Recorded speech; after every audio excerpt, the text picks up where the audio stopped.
Ladies and gentlemen, it is with great honor that we present to you Les Brown.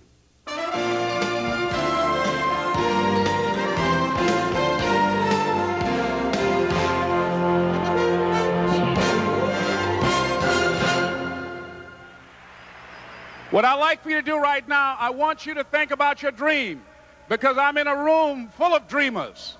Think about your dream right now. I want you to think about it and envision it. Now, ladies and gentlemen, let me share something with you. I do not believe that any of us have dreams that were not given to us for the purpose of accomplishing those particular dreams. And I want to share something with you that has changed my life. I started out, as was indicated by Jack. It's very humble beginnings. I don't know what that dream is that you have. I don't care how far-fetched it might appear to be. I don't care how disappointing it might have been as you've been working toward that dream. But here's what I know, that that dream that you're holding in your mind, that it's possible. Let's say that together, please. Say, it's possible. See, sometimes we can't say, I can do that. But what we can say, that it's possible that I can have my dream as we run toward it, as we work on it day in and day out.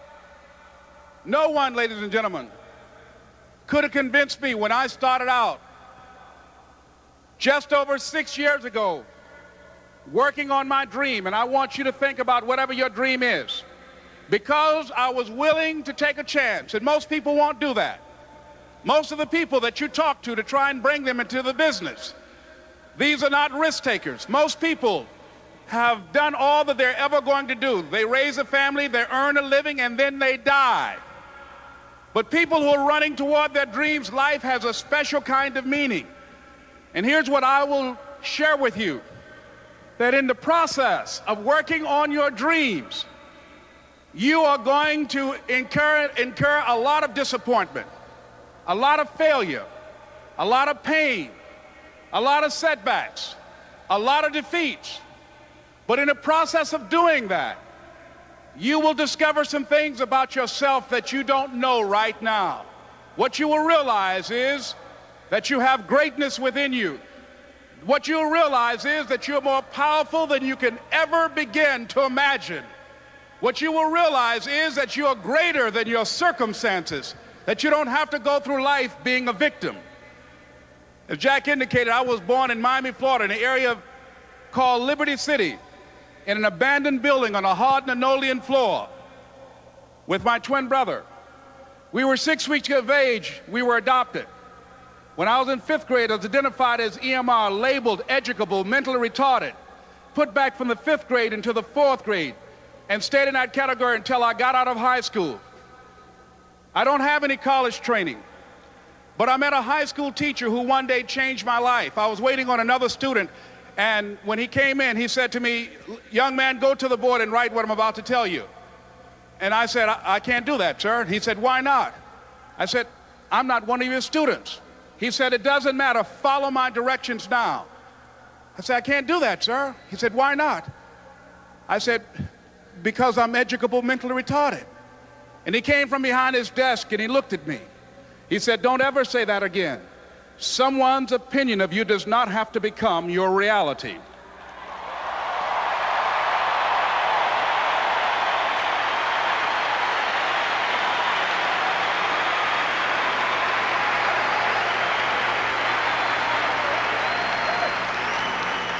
And that man, Mr. Leroy Washington, did something for me. He started planting seeds in my mind that enabled me to begin to dream, as Dexter has been doing for you. And ladies and gentlemen, I started working on my dream. And most people don't work on their dreams. Why? For many years I didn't. One is because of fear. The fear of failure. What if things don't work out? And the fear of success. What if they do and I can't handle it? The other thing is that most people, ladies and gentlemen, they get comfortable. They stop growing, they stop working on themselves, they stop stretching, they stop pushing themselves, and they end up becoming very cynical about life, and they throw in the towel on themselves, and on their families, and on their dreams. And the other thing is that most people don't feel worthy. What I'm doing now, I could have been doing years ago. But because I did not have a college education, because I didn't believe in myself, because I allowed other people's opinion of me to control my destiny, I didn't act on my ideas. So I applaud you for your dreaming, for your running toward your dream. I applaud you for believing in yourself, because that's what life is about, stretching and challenging, looking for ways that you can begin to improve yourself. And ladies and gentlemen, as a result of stretching out, of acting on my dream, and I don't know what that dream is for you, I can tell you that it's possible. No one could have convinced me that after just over 6 years, I will have my own book entitled Live Your Dreams. Just over 6 years, I would have 5 specials on public television. Just over 6 years, I've done motivational speaking for AT&T, Procter & Gamble, McDonald's Corporation, Xerox, IBM. Just over 6 years. I will now have my own talk show that will premiere on Monday, Labor Day. I'm saying to you, your dream is possible. Your dream is possible. But not only is it important that you believe and begin to know that it's possible for you to live your dream as you run toward it, but I've done something that I want to share with you called Choosing Your Future. In fact, I've developed a set of tapes talking about how to begin to create your own reality by choosing your future. And not only is it important for you to know it's possible for you to choose your future, but it's necessary that you work on yourself, that you develop yourself. It's necessary that you get the energy drainers out of your life, people who don't want anything, people who are not striving, people who are not challenging themselves, people who aren't growing, people who have stopped dreaming. It's necessary that you align yourself with people and attract people into your business who are hungry, people who are unstoppable and unreasonable, people who are refusing to leave life just as it is and who want more. My mother used to say, birds of a feather flock together. If you run around with losers, you will end up a loser. It's necessary that you get the losers out of your life if you want to live your dream.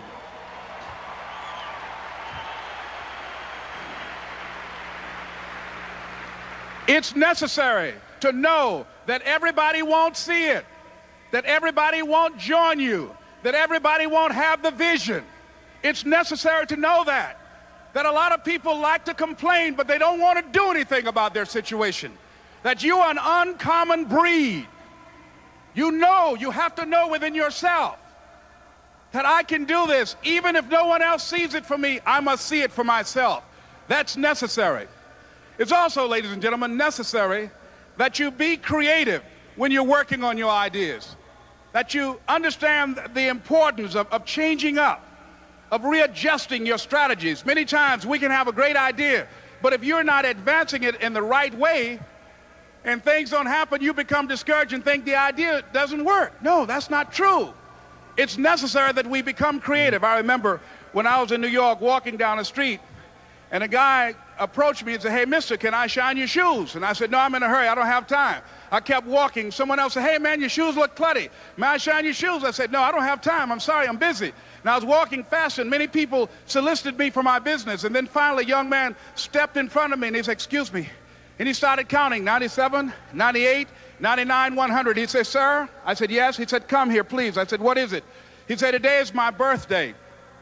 And every year, just to thank God for another year of life, the 100th person who passes my shoe shine stand, I offer them a free shoe shine. Would you give me the honors?" I said, "Why, sure." I got up on the shoe shine stand, George, and I sat there, and he shined my shoes diligently. And when I got down, I looked at them, they were sparkling. And I was walking away, and I said, "Thank you." And I stopped, I said, "Excuse me, but how much do you usually charge?" He said, "Only $2. I said, "I tell you what, today's your birthday. Here's $5, keep the change." He said, "Thank you." As I was walking away, looking in the opposite direction at other people coming, he started counting again. 97, 98, 99, 100.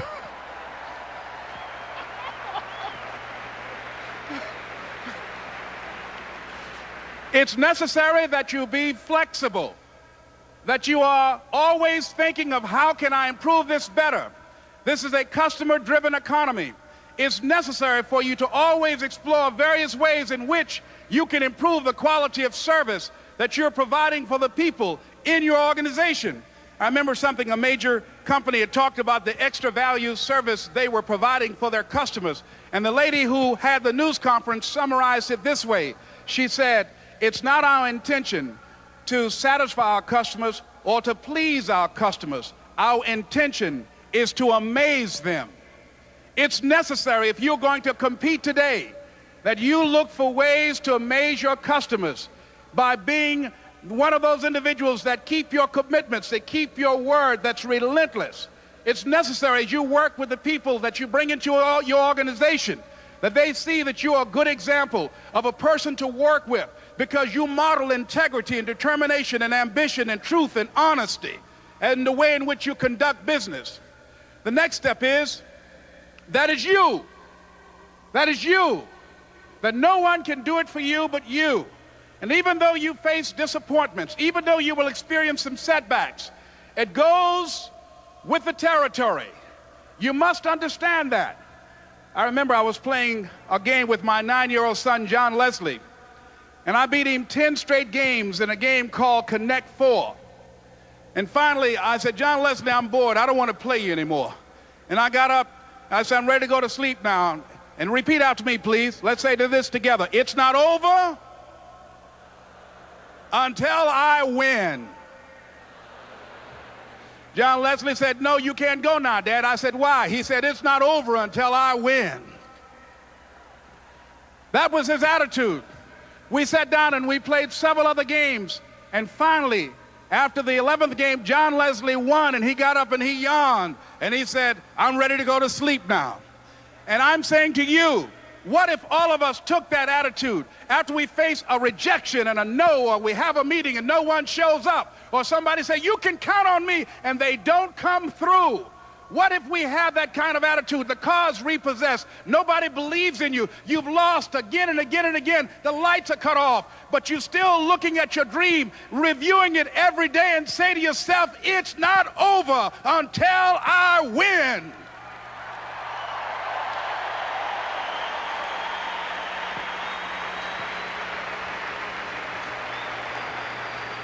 Life will yield to you. Now here's the next step. Repeat after me, please. It's possible. I can live my dream. It's necessary. I work on myself. Surround myself with winners. Become creative. It's me. I've got to make it happen. It's not over until I win.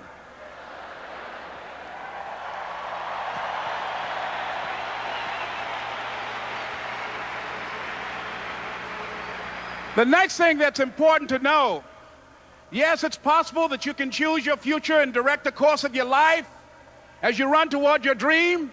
It's necessary that you have goals, that you write those goals down, that you plan, that you think constantly of how you can begin to improve what it is that you're doing. If it's your presentations, if it's your recruiting skills, whatever that is, it's also necessary that you look for ways to always find a way to pull it out when everybody else thinks that you are defeated. That you've got to take personal responsibility to know that in order to become successful, you've got to make it your personal business to do it. But the next thing, ladies and gentlemen, I want to share with you that some of you already know that it's hard. It's not easy. It's hard changing your life.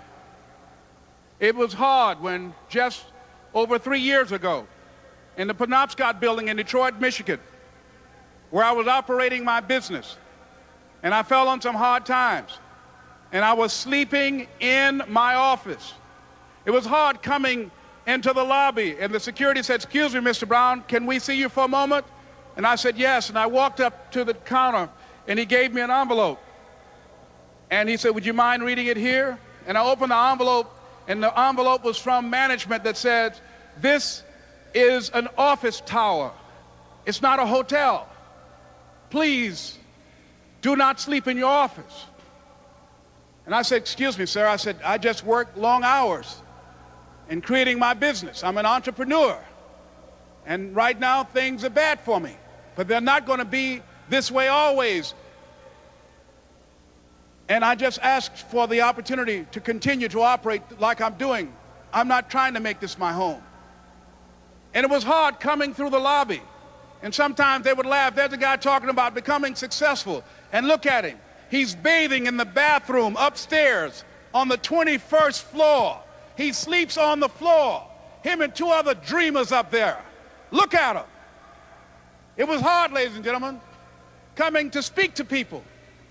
And I was facing financial difficulties in my own life. I was behind on my bills and my dreams, and I'm saying to them, you can live your dream. It was hard, ladies and gentlemen. It was very difficult to pick myself up each day believing that I could do it. There were times that I doubted myself. I said, God, why is this happening to me? I'm just trying to take care of my children and my mother. I'm not trying to steal or rob from anybody. Why did this have to happen to me? It was very hard. And here's what I want to say to you. For those of you that have experienced some hardships, don't give up on your dream. No one could have convinced me by holding on, by continuing to push forward, by continuing to run toward my dream, that one day I would have my own talk show. It's a long shot, ladies and gentlemen, from Liberty City, an abandoned building on a floor, never knowing my mother or father. It's a long shot. Being here with you today in this dome in Atlanta, it's a long shot. No college training, labeled educable, mentally retarded, but I kept running toward my dream.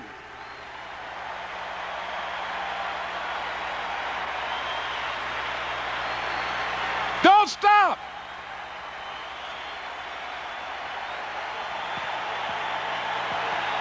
Don't stop.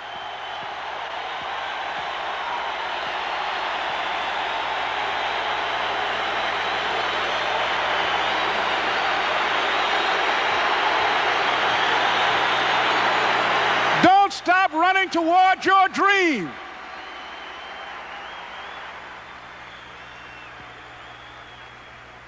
It's very important as you hold on to that dream. There are moments when you're going to doubt yourself. There are rough times that are going to come, but they have not come to stay. They have come to pass. It's very important for you to know that. Don't say I'm having a bad day. Say I'm having a character building day.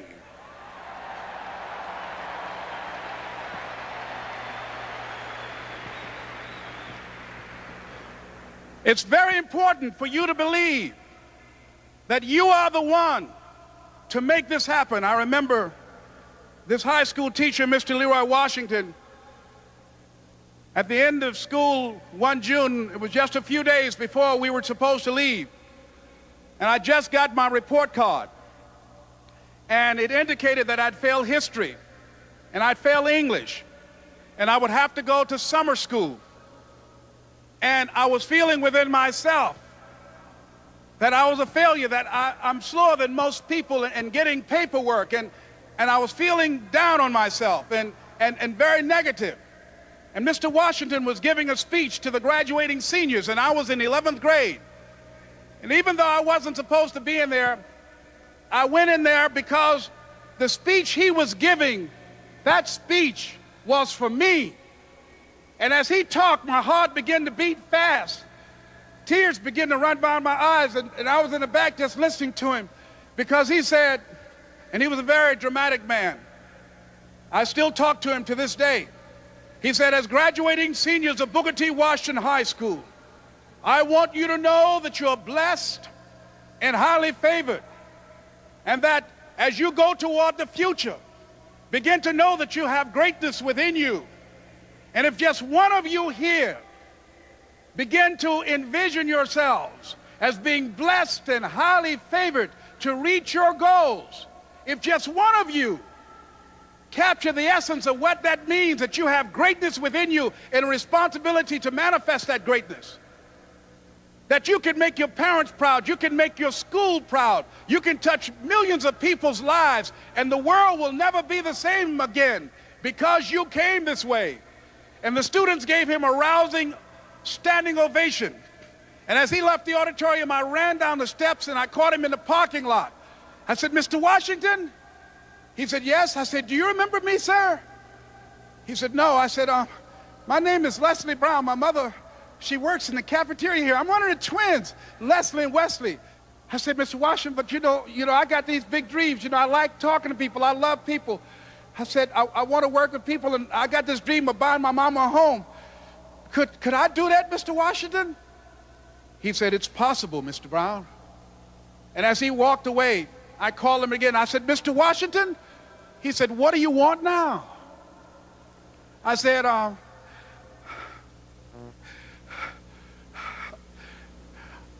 the one, sir."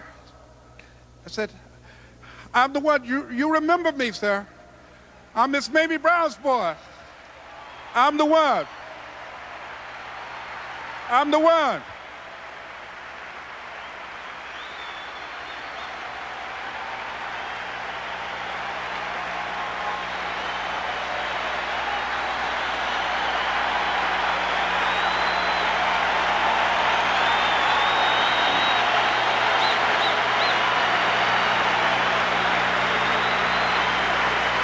And you must feel that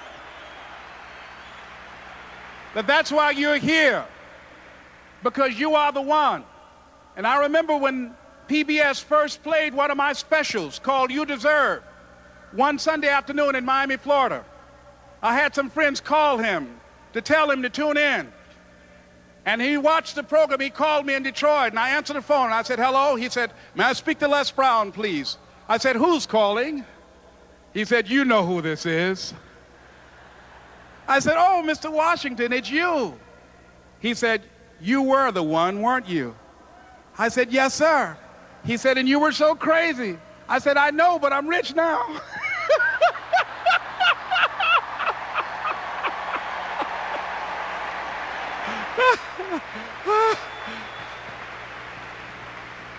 Ladies and gentlemen, it's not going to be easy. It was hard laying on the floor of the Penobscot building, looking out of the window, daydreaming, saying, "Les, can you do this? Can you make this happen?"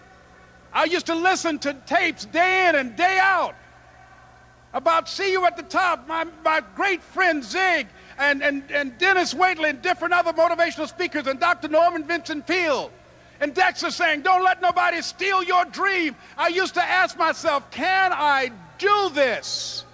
And something said within me, "You're the one. You're the one." And let me tell you something, ladies and gentlemen. While you're here, and before you go back home to your respective cities and communities, write down at least 5 reasons on why you deserve your dream, on why you won't give up, what's going to make you unstoppable, why you must be unreasonable, because logical, practical thinking says you can't do it today. But if you want to produce unreasonable results in your life, like living your dream and taking charge of your destiny, you've got to be an unreasonable person.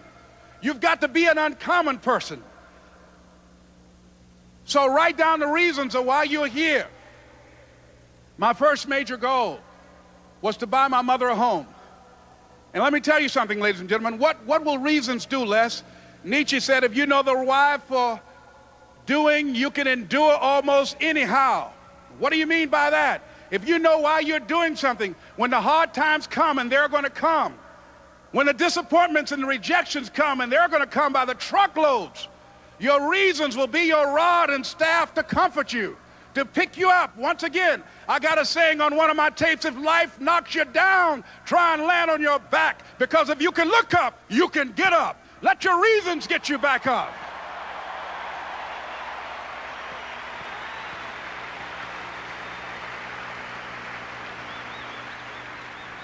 I remember when I bought the home for my mother, and she came out of the car. When I opened the door, I said, "Mom, I think I know these people in this house."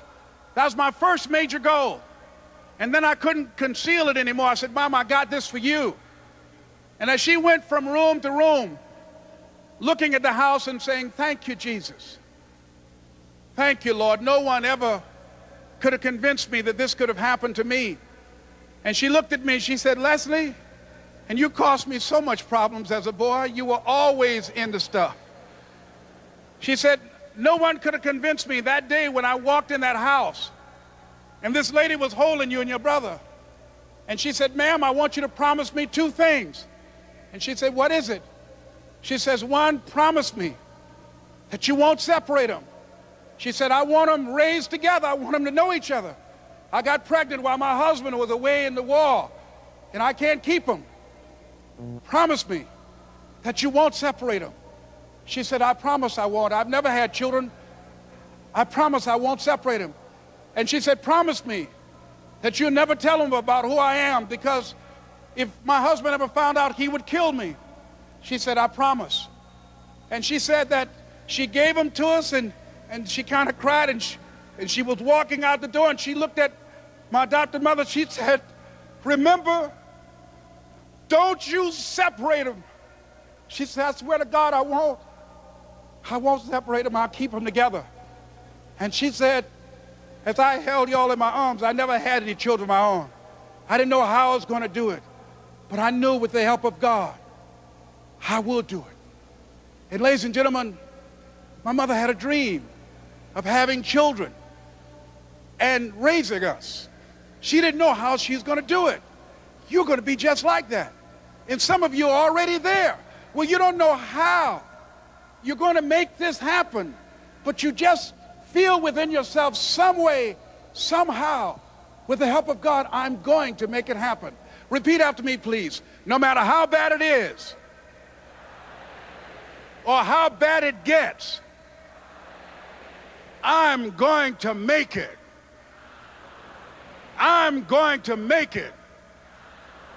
Shake somebody's hand on your right and left and say, you got the right stuff.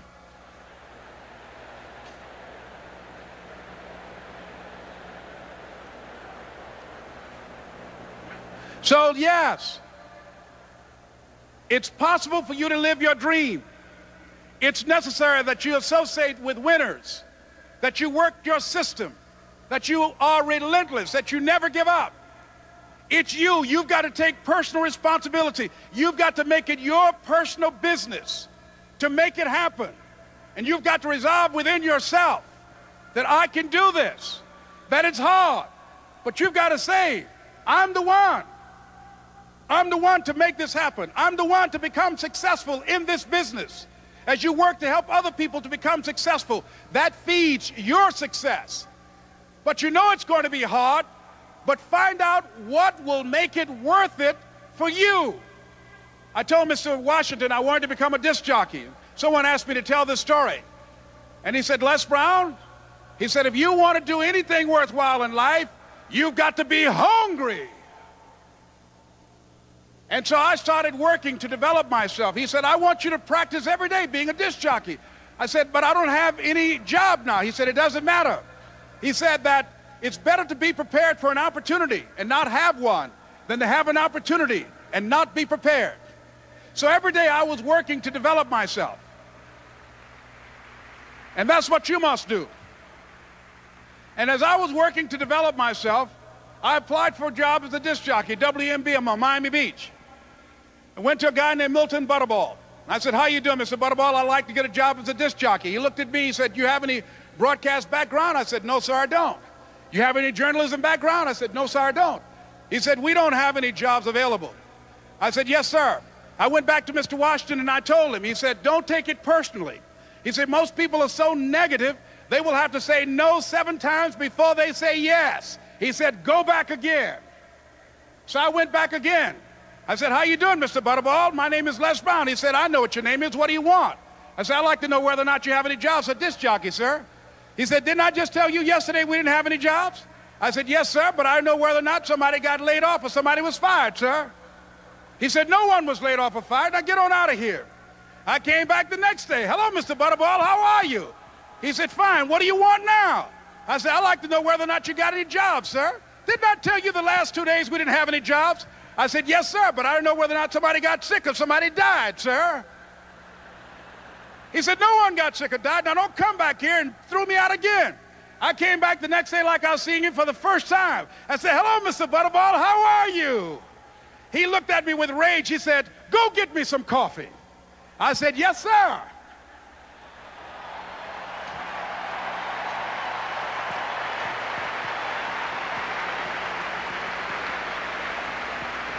And I went to get him some coffee. After a while, I would get their lunch and dinner, and I would go in the control rooms and take the disc jockeys their food, and I would not leave until they would ask me to leave. Then they started trusting me to pick up entertainers that came to town. Entertainers like the Four Tops and the Temptations and Diana Ross and the Supremes. I would drive them all over Miami Beach in the disc jockeys' big long Cadillacs. I didn't have any driver's license, but I was driving like I had some.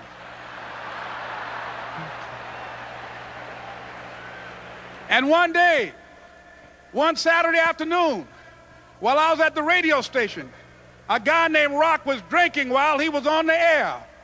I was the only one there, looking at him through the control room windows, walking back and forth, young, ready, and hungry. I was saying, drink, Rock, drink. Drink, Rock. I'd have gone to get him some more if he'd asked me to. Pretty soon the phone rang, and it was the general manager.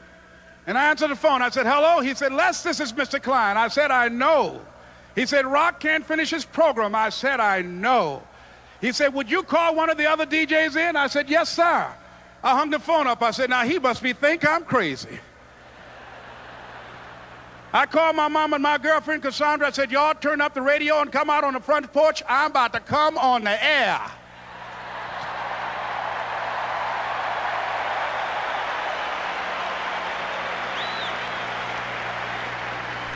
I waited for about 20 minutes, and I called him back. I said, Mr. Klein, I can't find nobody.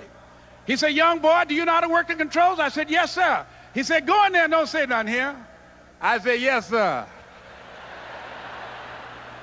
I couldn't wait to get behind those controls. I put on an old Stevie Wonder record called Fingertips. I sat down behind that turntable. I said, look out, this is me, LB Triple P, Les Brown, your platter playing papa. There were none before me, and there will be none after me. Therefore, that makes me the one and only, young and single and love to mingle, certified, bona fide, indubitably qualified to bring you satisfaction, a whole lot of action. Look out, baby, I'm your love man. I was hungry. I was hungry. You got to be hungry.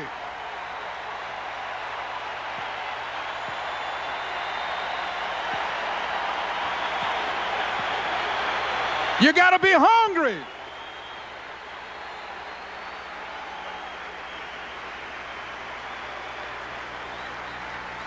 So, ladies and gentlemen, if you want to make your dream become reality, the people that are running at their dreams know that it's possible that you can live your dream, that it's necessary, that you're relentless, that you have a plan of action, that you are creative. The people that are living their dream are finding winners to attach themselves to. The people that are living their dreams are the people that know that if it's going to happen, it's up to them. And they're resolving within themselves, it's not over until I win.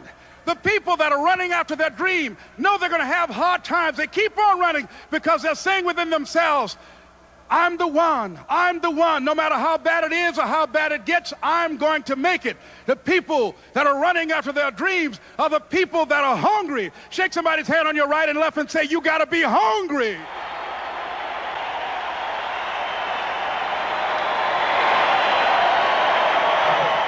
And as you run towards your dream, I want to dedicate this to you that I love very much. I want to thank Dexter and all of you. It's something that I'm known by. It's on our tapes called Choosing Your Future, and it says simply this, that if you want a thing bad enough to go out and fight for it, to work day and night for it, to give up your time, your peace, and your sleep for it, if all that you dream and scheme is about it, and life seems useless and worthless without it, And if you gladly sweat for it and fret for it and plan for it and lose all your terror of the opposition for it, and if you simply go after that thing that you want with all of your capacity, strength and sagacity, faith, hope and confidence, and stern pertinacity, if neither cold poverty, famish or gulf, sickness or pain or body and brain can keep you away from the thing that you want, if dogged and grim you besiege and beset it, with the help of God you'll get it. This is Mrs. Mamie Brown's baby boy, Leslie Calvin Brown, saying it's been a plumb pleasing pleasure as well as a privilege. Thank you.